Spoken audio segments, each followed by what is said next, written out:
बच्चों, स्वागत है आपका नॉलेज हैंगआउट पे। मैं हूं ऋषभ शुक्ला और सीरीज चल रही है बिजनेस द बॉस। इसमें हम आ चुके हैं अपने सेकंड टेक्निक पे, यानी कि टायलर के द्वारा दी गई साइंटिफिक टेक्निक के सेकंड स्टेप पे, जिसको कहा गया वर्क स्टडी।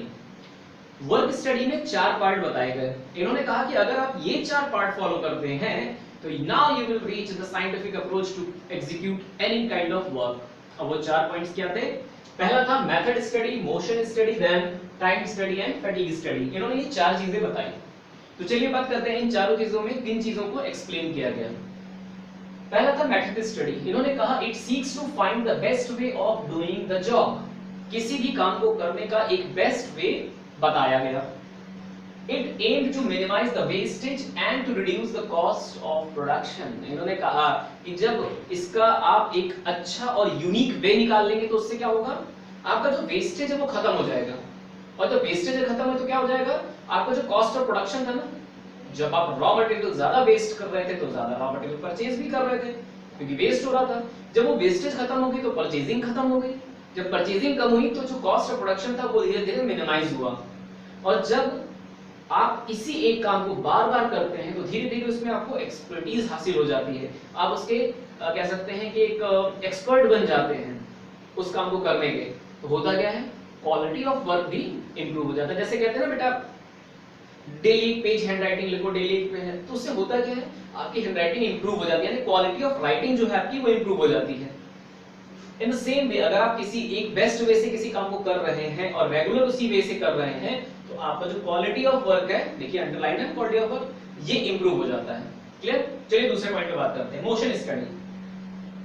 अक्सर ये देखा गया है कि प्रोडक्शन फ्लोर पे जो लेबर्स होते हैं, सब तो नहीं लेकिन कुछ ऐसे होते हैं चाचा चौधरी टाइप के या गजोदर भैया टाइप के, जिनको मतलब बातें करने में बड़ा मजा आता है। अपनी मशीनरी छोड़कर, जहां पर वो काम कर रहे थे, अपना वर्क प्लेस छोड़कर, और भाई क्या चल रहा है तुम्हारा लाइफ में, दांत खोदते हुए वहां तक चले जाएंगे ऐसे ऐसे करते हुए, और फिर अपनी मशीनरी पे क्या चल रहा है उनको कुछ पता ही नहीं है। Clear?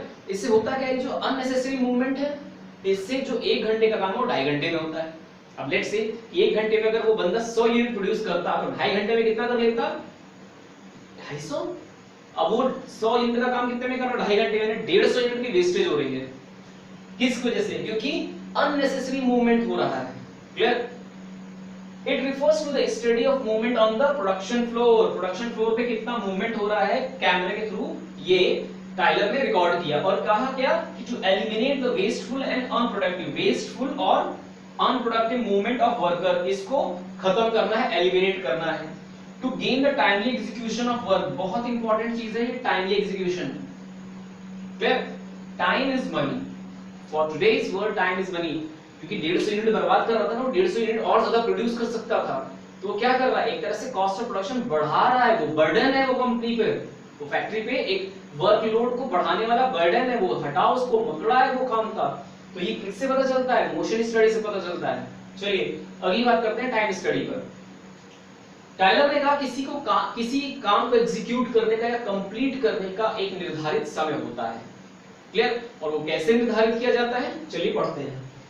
It aimed to find the standard time, किसी एक स्टैंडर्ड टाइम फाइंड करना, किसका, किसी काम को करने का, taken by a worker of average skill, किसी एक ऐसे वर्कर की जो एवरेज स्किल का बंदा हो और काम करने की उसकी एवरेज नॉलेज हो। ठीक है ना? वो किसी काम को कितने समय में कर सकता है, इसी को क्या बोला गया, टाइम स्टडी। फिर से समझ लेते हैं एक छोटा सा एग्जांपल। लेट्स से क्लास में एक एवरेज बच्चे को हमने खड़ा किया और हमने कहा बोर्ड पर आके 10 लाइनें लिखो। अब उस बच्चे ने 10 लाइनें लिखने में 10 मिनट लिए। तो मैंने कहा, ये मेरा परसेप्शन बन गया और एक बहुत बढ़िया मेरे लिए एक स्टैंडर्ड बन गया, टाइम सेट बन गया कि जो बच्चा 10 मिनट में लिख रहा है वो मेरे लिए एवरेज है, जो 10 मिनट से कम में लिख रहा है वो अबव द एवरेज है, जो 10 मिनट से ज्यादा में लिख रहा है वो बिलो द एवरेज है। क्लियर? तो ये मेरा टाइम स्टडी हो गया। अब जो ज्यादा नीचे काम कर रहा है उसके लिए मैं क्या करूंगा, उसको मैं ऊपर लाने की कोशिश करूंगा, और जो टाइम लेवल से ऊपर काम कर रहा है उसको मैं और प्रमोट करूंगा कि yes you can do much better, more better. तो उससे क्या होगा, और इनहैंस होती रहेगी उसकी पावर। तो ये काम था किसका, टाइम स्टडी का। अच्छा, इससे और क्या फायदा था, as well as to make work more efficient and effective. अगर कोई काम टाइम पर हो रहा है तो मैंने बताया था ना कि time is money for today's era, तो अगर आप टाइमली वर्क कर रहे हैं तो आपका काम इफेक्टिव और एफिशिएंट होता है, क्योंकि वो प्रॉफिटेबल हो जाता है आपके लिए। क्लियर? अगला है फैटिग स्टडी। फैटिग स्टडी कहता है कि किसी एक काम को करने में व्यक्ति को कितनी बार आराम करना चाहिए और कितनी देर का वो आराम होना चाहिए, ये डिसाइड होता है फैटिग स्टडी में। अब आप सोच रहे होंगे कि आराम क्यों काम करते हो? भैया मशीन नहीं है इंसान, इंसान थकता है और अपने स्टैमिना को रीगेन करने के लिए, स्टैमिना रीगेन करने के लिए उसको रेस्ट की जरूरत है।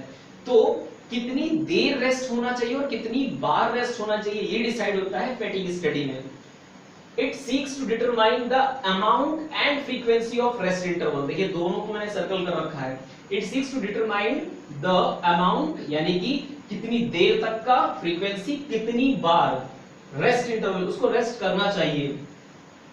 Required to complete a task, एक टास्क को पूरा करने में कितनी देर और कितनी बार उसको रेस्ट करना चाहिए। और इसका एम क्या होता है? It aim to regain the stamina by the worker. इसका एम क्या होता है कि जो वर्कर है वो स्टैमिना को रीगेन करे ताकि आपका काम वो और जोश से कर सके। क्लियर? कई बार आपने देखा होगा आपका घर बन रहा है तो कुछ लोग लेबर होते हैं, काम करने के बाद वो भैया क्या कर रहे हैं अभी टाइम लगेगा, और जहां उन्होंने मुंह में लगाया फिर उनकी एनर्जी चालू और फिर वो हल्क की तरह काम करने लगते हैं। क्लियर? तो ये क्या था इतनी देर का? ये जो 5 मिनट का उन्होंने पॉज लिया था ना, वो स्टैमिना रीगेन कर रहे थे और वो जो जड़ी बूटी खा रहे थे वो शक्तिवर्धक थी। Now he is like iron man. ठीक है ना? वो आयरन मैन की तरह काम कर सकता है।